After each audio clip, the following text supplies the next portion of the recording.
Cohesive and adhesive force.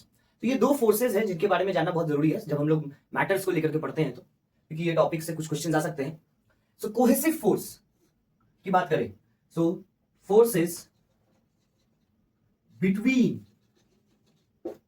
The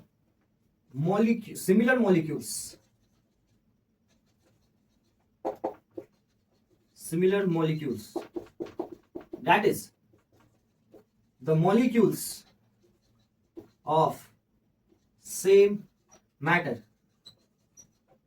is known as cohesive force.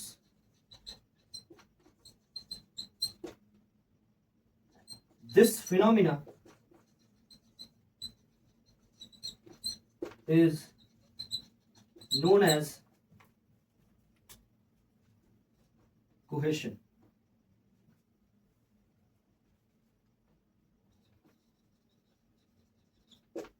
Got it? तो ये जो force है similar molecules के बीच में, इंटरमॉलिक्यूलर फोर्स जो है सिमिलर मॉलिक्यूल्स के बीच में, सेम मैटर के मॉलिक्यूल्स के बीच में, उसे हम लोग कोहेसिव फोर्स कहते हैं। क्या कहते हैं? Cohesive force. और ये जो फिनोमिना है उस मॉलिक्यूल्स का, ये जो फिनोमिना उसे हम लोग कोहेशन कहते हैं। एडहेसिव फोर्स क्या है? Forces between the dissimilar molecules, that is molecules of different matter is known as adhesive force. This phenomenon